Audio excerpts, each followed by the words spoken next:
Assalamualaikum warahmatullahi wabarakatuh. Pada kesempatan kali ini saya akan mencoba menjelaskan terkait sosialisasi teknis proyek akhir atau PA untuk mahasiswa teknologi rekayasa elektro.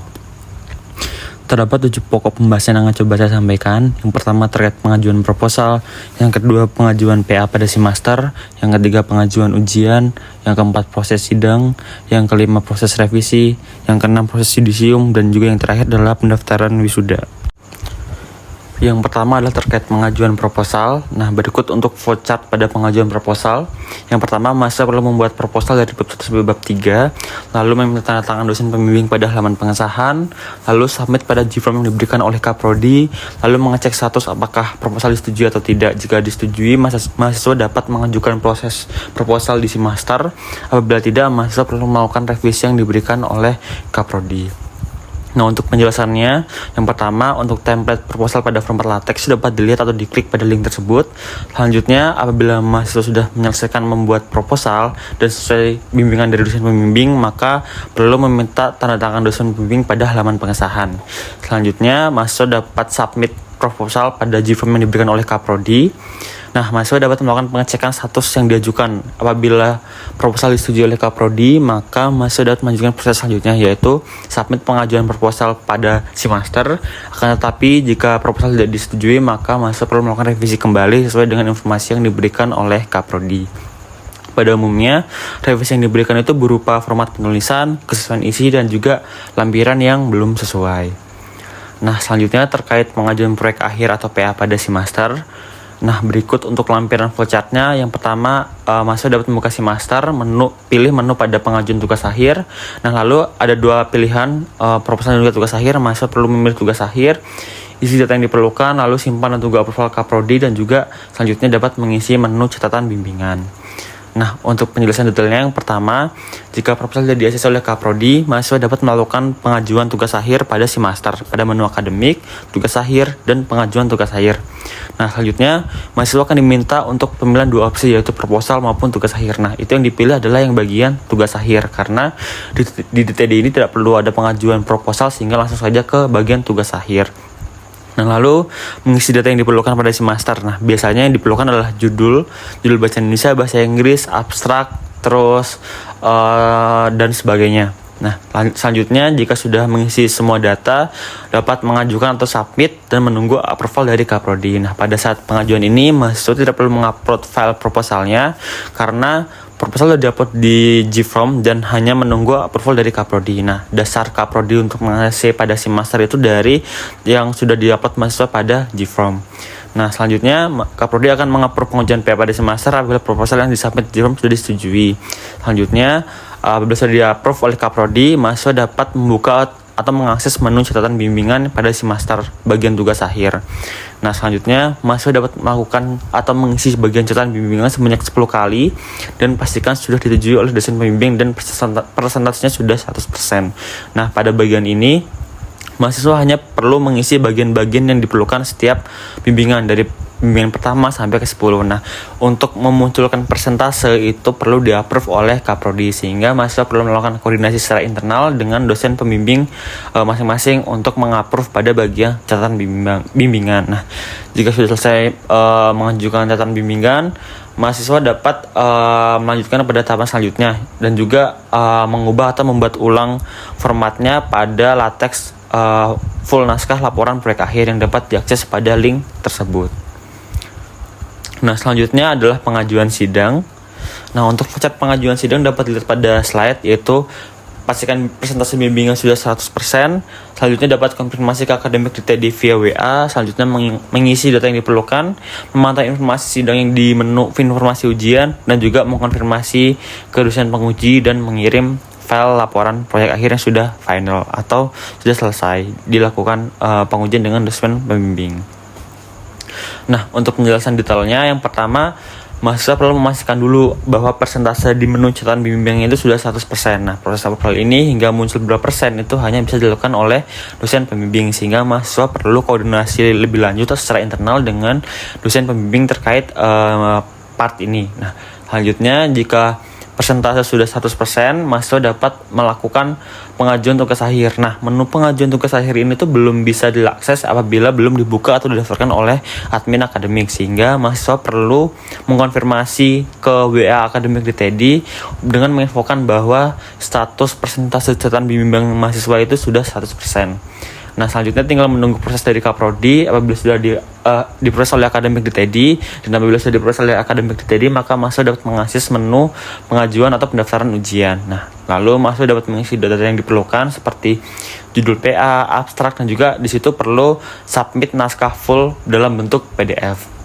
Nah, selanjutnya sebagai informasi saja, untuk menunggu proses rekap ini akan dijadwalkan oleh Kaprodi. Jadi Kaprodi yang akan memplotting hari dan juga dosen penguji dan anggota penguji yang akan teman-teman hadapi seperti itu. Nah, untuk proses rekap oleh admin akademik itu akan diproses setiap hari Jumat, lalu akan diberikan ke Kaprodi pada hari Senin berikutnya, sehingga memerlukan waktu yang lama dan teman-teman perlu menyesuaikan lagi atau memikirkan jadwal yang pas supaya pengujian teman-teman itu nggak bisa sesuai jadwal dan tidak melalui deadline gitu. Misalnya teman-teman submit di hari Selasa, itu akan direkap Kaprodi itu hari Jumatnya dan akan diberikan ke Kaprodi itu di hari Senin berikutnya, dan itu memerlukan waktu yang cukup lama, sehingga teman-teman perlu pastikan dulu jadwal dan juga timeline yang akan teman-teman lalui. Nah, selanjutnya apabila sudah diplottingkan oleh Kaprodi terkait dosen pembimbing dan juga ruangan maupun harinya, teman-teman dapat mengakses di bagian informasi ujian. Nah, di informasi ujian itu berisi tanggal dan waktu ujian, ruang ujian, serta dosen penguji yang akan teman-teman hadapi. Nah, selanjutnya apabila sudah mengetahui nama dosen penguji dan juga anggota penguji, teman-teman diharapkan dapat konfirmasi melalui WA kepada dosen tersebut untuk mengonfirmasi saja bahwa beliau ini sebagai penguji teman-teman dan menanyakan terkait naskah laporan PA yang diperlukan oleh dosen penguji tersebut perlu dikirim secara soft file maupun secara hard file. Nah, selanjutnya mendekati waktu sidang, teman-teman dapat mencetak naskah laporan proyek akhirnya sebanyak 4 rangkap, di mana 3 ini untuk dosen penguji dan pembimbing dan 1 untuk teman-teman selama proses sidang. Nah, selanjutnya teman-teman dapat mencetak lembar perbaikan PA sesuai format terjadi pada link yang telah dilampirkan. Nah, ini merupakan halaman atau lembar terpisah karena lembar ini bertujuan untuk diisikan dosen penguji terkait revisi apa yang perlu teman-teman lakukan ketika melaksanakan sidang, dan juga apa yang perlu teman-teman revisi dari laporan teman-teman.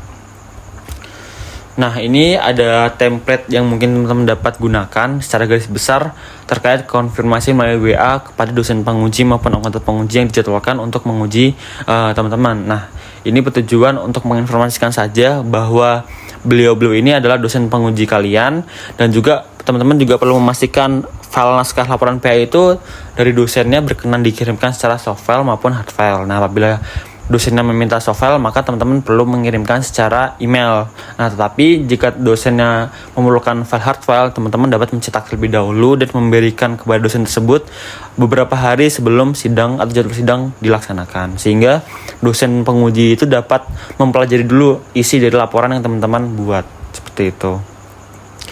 Nah, ini ada template untuk pengiriman file PA ke email dosen. Nah, untuk email dosen ini sudah dilampirkan pada link tersebut atau teman-teman dapat akses di web TRE di bagian dosen. Nah, di sana tertera email-email dosen di TRE itu sendiri. Nah, ini beberapa template yang diperlukan atau yang mungkin teman-teman dapat gunakan sebagai gambaran mengirimkan email naskah laporan PA ke dosen pengujinya. Nah, saran saya sih ketika dosen penguji itu meminta hard file, teman-teman juga dapat mengirimkan kembali melalui soft file untuk rekod teman-teman aja kalau misalnya teman-teman itu sudah mengirimkan file naskah PA ke dosen penguji tersebut. Nah, selanjutnya terkait proses sidang. Nah, ini adalah flowchart dari proses sidang. Yang pertama, mempersiapkan ruang sidang. Sidang dibuka oleh ketua penguji. Mahasiswa diberikan waktu presentasi selama 15-20 menit. Lalu ada proses tanya jawab oleh dosen penguji, dan terakhir adalah ketua penguji akan membacakan hasil sidang proyek akhir teman-teman, seperti itu. Nah, ini detailnya. mahasiswa dapat mempersiapkan ruangan sidang yang untuk memastikan bahwa proyektor, aksi, dan alat pendukung sidang lainnya itu berjalan dengan baik. Nah, saya sarankan sih teman-teman bisa hadir di ruang sidang itu 1 jam sebelum yang dijadwalkan pada jadwal sidang jadwal ujian, karena teman-teman perlu memastikan dulu alat-alat yang dibutuhkan selama proses sidang itu tuh berjalan dengan baik atau tidak. Nah, apabila worst case-nya adalah tidak berjalan dengan baik, teman-teman masih punya waktu untuk meminta bantuan ke akademik untuk diproses atau diperbaiki supaya memperlancar proses sidang teman-teman, seperti itu. Lalu sebagai informasi juga bahwa teman-teman itu nggak perlu menyiapkan makanan atau snack untuk dosen penguji karena itu tidak diperbolehkan, sehingga teman-teman tuh hanya membawa berkas dan juga laptop dan juga mempersiapkan diri materi aja. Jadi nggak perlu memberikan konsumsi ataupun sebagainya untuk dosen penguji. Nah, lalu teman dapat menunggu kehadiran dosen penguji. Nah, nanti apabila dosen penguji sudah hadir, itu dapat memberikan naskah yang sudah di print. Jadi saran saya kalau misalnya dosen pengujinya itu sebelumnya meminta online pengirimannya soft file, jadi pas saat hard file di hari H itu teman-teman sudah menamai dulu nih berkasnya itu untuk dosen siapa, sehingga ketika beliau-beliau sudah datang di ruang ujian, teman-teman bisa langsung mengasihkan atau memberikan hard file tersebut ke dosen-dosen sesuai dengan nama yang diberikan. Nah, tujuannya adalah untuk mempermudah teman-teman mengetahui siapa sih yang mencari-cari atau merevisi pada bagian ini. Jadi teman-teman bisa merekap dan nggak lupa gitu loh kalau misalnya ini tuh direvisi oleh dosen A dan ini direvisi oleh dosen B dan sebagainya, sehingga mempermudah teman-teman saja. Selanjutnya, ketua penguji ini akan membuka sidang itu seperti berdoa, menanyakan terkait kesiapan dan juga berkenankah mahasiswa ini diuji dengan dosen penguji. Itu nanti cuma tinggal jawab benar-benar atau bersedia saja. Nanti selanjutnya ketua penguji akan meminta teman-teman untuk mempresentasikan hasil laporan proyek akhir kalian selama 15-20 menit. Nah, ketika sudah selesai maka akan dilanjutkan sesi tanya jawab oleh penguji. Nah, pada pengalamanku itu ketua penguji dulu yang akan menanyakan, lanjut ke anggota penguji, lanjut ke dosen pembimbing. Nah, itu dapat disesuaikan atau tergantung dengan sikon pengujinya seperti apa. Nanti jika sudah dirasa cukup sesi tanya jawabnya, itu penguji akan langsung menyampaikan hasilnya, lulus atau tidak, dan juga nilai akhirnya tuh apakah dapat A, amin, atau dan sebagainya. Nah, jadi teman-teman itu nggak perlu disuruh untuk keluar ruangan nunggu dosennya itu diskusi, itu enggak, karena nilai langsung dibacakan saat teman-teman itu masih dalam ruangan, sehingga nggak perlu keluar dulu. Nah, biasanya pengalamannya itu untuk durasi sidang itu di rentang waktu 1,5 sampai 2 jam. Nah, ini bisa berbeda-beda tergantung proses sidang dari dosen masing-masing, seperti itu. Nah, selanjutnya untuk proses revisi. Nah, ini adalah flowchart yang dapat digunakan saat proses revisi, yaitu yang pertama dapat membaca revisi dari setiap dosen, lalu dapat membuat rekap revisi per dosen, lalu melakukan revisi sesuai dengan arahan dosen, lalu melakukan bimbingan konsultasi terkait hasil revisi ke masing-masing dosen. Selanjutnya yang terakhir adalah meminta tanda tangan dosen pada lembar pengesahan. Nah, penjelasannya adalah yang pertama, teman-teman dapat membaca revisi yang diberikan oleh dosen. Nah, ini dapat dilihat pada lembar dari format revisi dari tadi maupun dapat dilihat pada hard file dari naskah laporan yang diberikan ke dosen. Biasanya dosen akan melipat pada bagian yang perlu direvisi pada hard file laporan PA teman-teman dan akan diberikan note apa saja yang perlu direvisi. Nah, jika pada saat itu teman-teman juga dapat menulis pada hard file-nya atau berkasnya teman-teman supaya dapat lebih mudah direkapnya gitu secara kasarnya. Selanjutnya, teman-teman dapat membuat rekap revisi pada masing-masing dosen serta jawaban berupa penjelasan apa saja yang teman-teman lakukan. Selanjutnya melakukan revisi naskah pada laporan PA sesuai dengan arahan dari 3 dosen penguji itu tadi, apa saja yang perlu direvisi pada naskah akhirnya. Selanjutnya, jika teman-teman sudah selesai melakukan revisi yang diinstruksikan oleh dosen, teman-teman dapat menghubungi dosen itu kembali untuk menanyakan terkait konsultasi atau bimbingan hasil revisi proyek akhir teman-teman. Nah, nanti teman-teman dapat melakukan print out pada halaman atau rekapan yang sudah teman-teman buat. Nah, mungkin saran saya juga ketika teman-teman sudah mulai di tahap revisi atau bimbingan dengan dosen penguji, teman-teman bisa sambil mencetak halaman pengesahan pada skripsi. Nah, untuk sebagai informasi saja, pada lembar pengesahan laporan akhir itu tuh bukan kertas biasa yang putih itu, tapi kertas kuning dengan logo UGM. Nah, kertas ini itu hanya dijual di Kopma. Kopma kan ada di Jalan Agro maupun di samping atau di depan Dr. Yap itu. Nah, soalnya pengalaman saya di fotokopian itu tuh udah nggak menyediakan kertas tersebut, jadi mahasiswa tuh perlu membawa sendiri.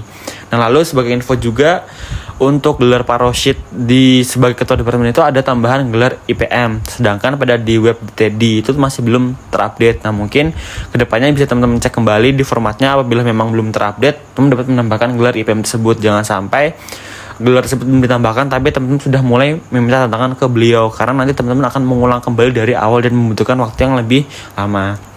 Nah, lalu untuk meminta tanda tangan dosen pada halaman pengujian itu harus urut. Yang pertama dari anggota penguji, selanjutnya dari dosen pembimbing, lalu ketua penguji, lalu kaprodi, dan juga yang terakhir adalah kadepnya. Nah, flow ini dapat berubah sewaktu-waktu sesuai dengan keadaan atau yang diminta dosen. Nah, pengalamanku kemarin dari ketua penguji itu sudah bisa langsung approval, karena beliau nggak mempermasalahkan kalau misalnya anggota penguji atau pembimbing itu belum menandatangani. Nah, sehingga hal tersebut dapat berbeda sesuai dengan pengalaman mahasiswanya itu sendiri gitu. Nah, selanjutnya saran juga, setiap meminta tanda tangan di halaman pengesahan itu teman-teman sudah ready bolpen dan juga diberikan dalam map supaya lebih sopan. Nah, lalu untuk tanda tangan ketua departemen itu nggak bisa ketemu langsung, jadi teman-teman bisa ke ruangan sekretaris departemen itu ke Pak Yuris untuk memberikan atau meninggalkan halaman pengesahan supaya dapat ditandatangani oleh Pak Rosid sebagai kepala departemen. Nah, biasanya teman-teman meninggalkan di hari ini dan besok baru bisa diambil. Tapi ada kemungkinan juga teman-teman pada saat menemui Pak Rosid sedang free, teman-teman bisa minta langsung ke beliau untuk minta izin tanda tangan di halaman pengesahan. Nah, beliau bakal tergantung situasinya juga. Kalau misalnya situasinya kondusif dan aman-aman aja, beliau bakal langsung tanda tangan tanpa teman-teman meninggalkan halaman pengesahan di sekretaris. Selanjutnya, jika prosesnya seperti itu, teman-teman bisa langsung ke TU untuk meminta cap di tanda tangan kadepnya itu sendiri. Nah, apabila seluruh proses revisi dan halaman pengesahan sudah selesai, teman-teman akan diminta untuk mengirimkan naskah fullnya yang sudah final dan juga halaman pengesahan yang sudah ditandatangani oleh semua pihak itu ke email dosen penguji, ketua penguji, anggota penguji, dan juga dosen pembimbing sebagai rekapnya. Nah, itu link emailnya dapat dilihat pada link tersebut. Nah, ini ada contoh revisi dari dosen. Yang ini formatnya dapat diunduh di web TEDi. Nah, teman-teman hanya mengisikan nama, NIM, prodi, judul laporan kalian apa, dan waktu pendaftaran itu kapan. Nah, nanti untuk tabelnya sudah sesuai format dan itu nanti akan diisi oleh dosen penguji. Contohnya seperti ini. Kemarin saya diuji oleh Bu Unan dan Bu Unan merevisi pada bab 1, 2, 3, 4 itu apa, dijelaskan detailnya seperti itu. Makanya ini sebagai rekapan yang digunakan teman-teman sebagai acuan saat melakukan revisi setelah sidang.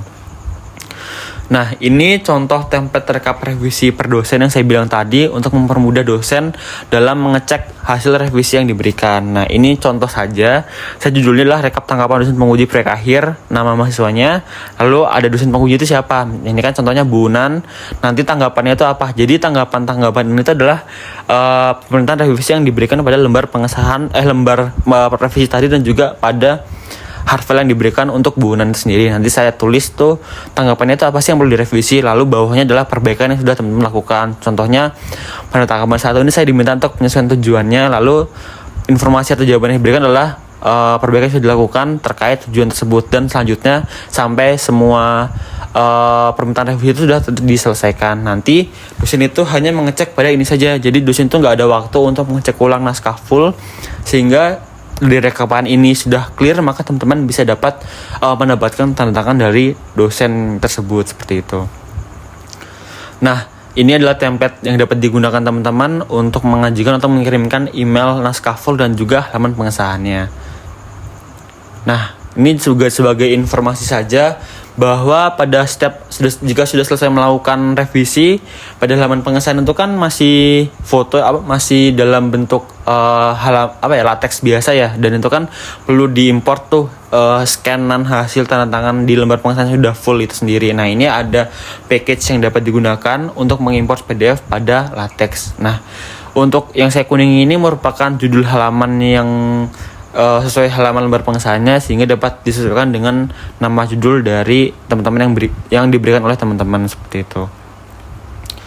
Nah, ini hasilnya. Jadi dari codingan pengesahan yang sebelumnya itu panjang dari template-nya itu dapat diubah hanya sedikit ini, karena ini sifatnya adalah mereplace halaman pengesahan dengan dokumen yang sudah ada gitu. Nah, ini adalah contoh yang saya infokan tadi. Kertas halaman pengesahan itu nggak bisa kertas HVS biasa, tapi kertas kuning yang ada logo UGM-nya. Nah, Selanjutnya, nah ini ada contoh perbaikan pada lembar pengesahan ya di data sebelumnya. Nah kalau misalnya dilihat kan ada tambahan gelar IPM pada parositnya. Nah pada template dari yang diberikan oleh Pak Fahmizal itu bakal tabrakan antara nama parosit dengan nama Pak Fahmizal, sehingga ini ada codingan yang saya ubah sedikit supaya nama parosit dengan nama Pak Fahmizal itu tidak bertabrakan. Nah mungkin kedepannya jika sudah direvisi, maka teman-teman dapat menyesuaikan lagi, mengecek apakah perlu ditambahkan atau diubah program ini atau tidak, seperti itu. Nah selanjutnya untuk proses yudisium. Nah untuk proses yudisium ini, yang pertama teman-teman perlu mencari tahu informasi yudisium yang diselenggarakan oleh DTD, membaca syarat-syarat yudisium, lalu mempersiapkan berkas yudisium, submit berkas, menunggu email berita acara yudisium, dan juga mendaftar wisuda. Nah ini penjelasan yang pertama. Yudisium departemen itu diadakan setiap bulan, sehingga teman-teman dapat mengetahui jadwal yudisium di bulan-bulan seperti itu tanggal berapa saja, dan deadline pengumpulan berkas itu tanggal berapa. Nah itu teman-teman dapat cek di web DTD di bagian pengumuman. Biasanya akan disampaikan di halaman tersebut, di pengumuman tersebut, seperti itu. Lalu teman-teman perlu mempelajari apa saja sih berkas yang diperlukan untuk submit yudisium di DTD itu sendiri, karena berkas yudisium itu cukup banyak, sehingga teman-teman perlu mengecek dari awal untuk mempersiapkannya lebih dini supaya tidak keteteran di akhir.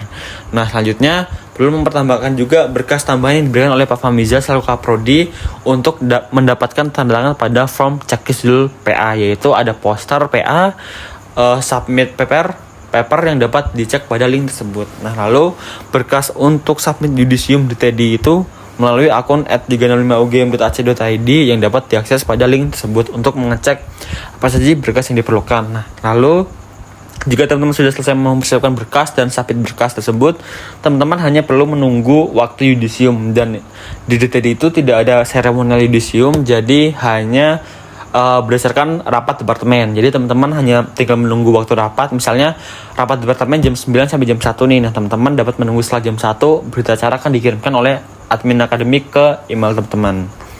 Nah bentuknya adalah hanya berita acara atau BA yang dapat dijadikan syarat untuk daftar wisuda. Nah selanjutnya mahasiswa dapat memproses pendaftaran wisuda di semester pada bagian akademik yudisium yang akan dibuka oleh admin akademik setelah mahasiswa menerima SKL maupun draft berita acara itu sendiri. Nah untuk bagian ini teman-teman dapat langsung konfirmasi ke akademik apabila teman-teman sudah mendapatkan berita acara yudisium.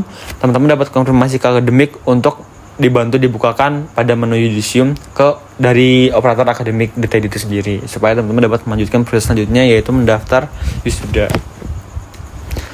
Nah selanjutnya ini contoh persyaratan pengajuan yudisium DTD. Nah itu ada banyak, dari 1, 2 itu ada runtutannya lagi dari A sampai N dan selanjutnya. Nah ini saya bantu split apa saja berkas yang bisa diproses sebelum sidang, dan juga berkas yang dapat diproses itu setelah sidang atau pengesahan DTD di halaman pengesahan laporan proyek akhir.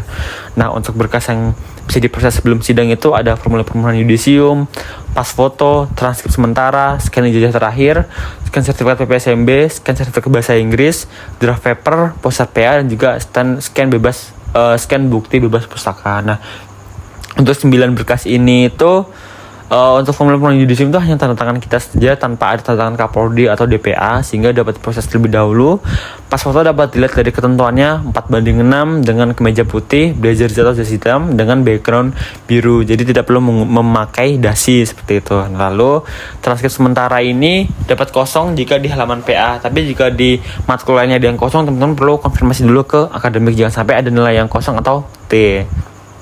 Selanjutnya scan ijazah, sertifikat PPSMB, dan sertifikat bahasa Inggris. Nah untuk sertifikat bahasa Inggris ini sangat penting apabila jika teman-teman itu melakukan tes TIVOX. Nah sebagai informasi saja, untuk tes TIVOX itu ada dapat kuota free dari departemen, itu hanya sekali. Jadi jika teman-teman gagal di kuota free tersebut, teman-teman perlu melakukan ujian mandiri untuk tes TIVOX-nya. Nah teman-teman juga bisa menggunakan metode tes lain seperti IELTS, ASEP, dan TOEFL dan sebagainya, seperti itu. Selanjutnya untuk berkas yang bisa diproses setelah lembar pengesahan di DTD atau lembar final PA-nya sudah jadi adalah formulir checklist judul PA, formulir pembatalan matkul pilihan, scan bukti unggah mandiri, presentasi hasil Turnitin, scan bukti unggah laporan PA final, dan submit paper jurnal. Nah untuk formulir checklist judul PA ini tanda tangannya dari teman-teman dosen pembimbing dan juga kaprodi. Nah, tadi juga ada info kalau misalnya untuk syarat dapat TTD kaprodi ada persyaratan lain, yaitu submit paper dan juga poster tugas akhir kalian seperti itu. Nah, lalu ada formulir pembatalan mata kuliah pilihan. Ini sifatnya opsional, teman-teman bisa memproses ataupun tidak. Jadi jika dirasa ada matkul yang itu dapat dihapus untuk memperbaiki nilai akhir kalian, itu bisa diproses. Tapi jika dirasa tidak ada pengaruh apa-apa, bisa dibiarkan saja. Jadi teman-teman bisa fokus di berkas selanjutnya.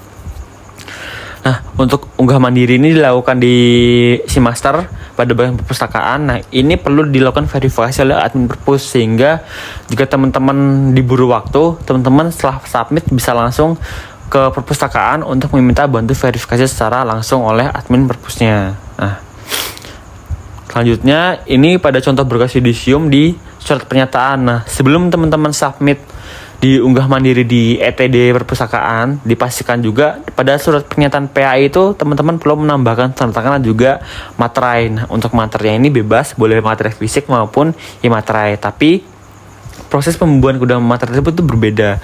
Kalau misalnya e-materai itu dapat ditaruh di sampingnya tanda tangan, jadi nggak boleh nempel. Sedangkan kalau misalnya e-materai kan tanda tangan kita harus kena materinya ya. Nah, ini ada perbedaan. Dan juga sebagai informasi juga untuk bagian jarak antara yang menyatakan dengan nama kalian itu pada latex dapat diubah menjadi 3 cm supaya e-materai ini dapat masuk atau pas dengan tanda tangannya, jadi nggak kekecilan seperti itu. Nah, selanjutnya ini contoh berkas yudisium, yaitu permohonan yudisium, checklist judul PA dan juga bukti bebas pustaka dan juga bukti penyerahan karya akhir di perpustakaan. Nah, selanjutnya ini contoh hasil cek Turnitin. Nah, hasil cek Turnitin itu hanya perlu tanda tangan DPTA atau dosen pembimbing tugas akhir atau dosen pembimbing kalian. Nah, ini tuh tanda tangannya itu ada di bagian pojok kanan atas di halaman pertama Turnitin atau di bagian judul, lalu di halaman kedua atau bagian judul laporan akhir kalian, dan di halaman selanjutnya adalah di bagian halaman yang menunjukkan persentase hasil pengecekan Turnitin tersebut. Nah, untuk tanda tangannya itu tergantung dosennya, mau online atau offline digital gitu. Nah, kalau misalnya digital kan teman-teman bisa tinggal kirim berkas saja, nanti dimasukkan put isen dari dospemnya. Tapi jika dosennya meminta tanda tangan secara offline, teman-teman hanya perlu mencetak 3 lembar tersebut supaya tidak perlu mencetak semua naskahnya. Nah, ini contoh dari bukti submit paper. Jadi yang dilampirkan adalah screenshot bukti kalau misalnya teman-teman sudah submit di jurnalnya, lalu ada tambahan draft papernya secara full gitu. Nah, ini ada contoh proposal atau contoh poster proyek akhir. Sebenarnya nggak perlu sama persis seperti ini layoutnya, tapi yang perlu adalah komponen dari abstrak, latar belakang, tujuan penelitian, hasil dan pembahasan, metodologi penelitian, dan juga daftar pustaka. Nah, untuk layoutnya itu bebas. Lalu sebagai informasi saja, untuk gambar di pojok kanan atas di warna hijau itu nggak wajib, itu nggak perlu, hanya diperlukan jika dosen pembimbingnya adalah Pak Famizal gitu. Jadi secara general hanya perlu logo UGM, informasi judul dan juga detail identitas diri dosen pembimbing, dan juga isi konten yang diperlukan pada poster tersebut. Nah, untuk poster ini dapat menggunakan format latex atau template latex, dapat diunduh di link tersebut, maupun dapat menggunakan CorelDRAW atau Canva. Itu sesuai dengan preferensi teman-teman, enaknya seperti apa. Nah, lalu pendaftaran wisuda.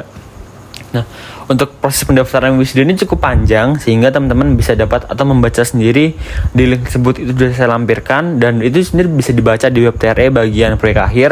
Nah, di situ dijelaskan jelas step by step dari yudisium sampai dengan pendaftaran wisuda seperti itu.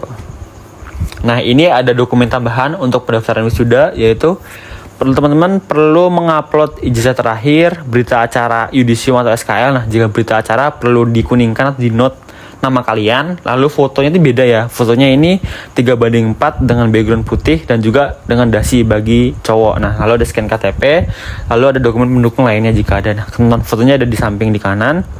Dan berkas-berkas ini tuh diupload dulu di bagian administrasi DMS atau data management system dari Simaster, karena sistemnya bukan ngupload kayak file di form gitu, tapi harus diupload dulu di DMS baru nanti bisa ditarik pada saat bagian yudisium ini gitu. Nanti ada persyaratan lainnya seperti melakukan bebas pustaka, mengisi data keperluan Kagama Card, maupun dengan mengisi profiling in dan juga exit survey seperti itu. Nah, mungkin itu saja materi yang dapat saya sampaikan. Mudah-mudahan dari materi penjelasan ini tuh saya buat secara singkat dari POV mahasiswanya, sehingga diharapkan teman-teman dapat mudah memahami dan dapat memperlancar kalian dalam proses PA pada semester 8 besok. Nah, mungkin cukup sekian penjelasan dari saya. Kurang lebihnya mohon maaf. Wassalamualaikum warahmatullahi wabarakatuh.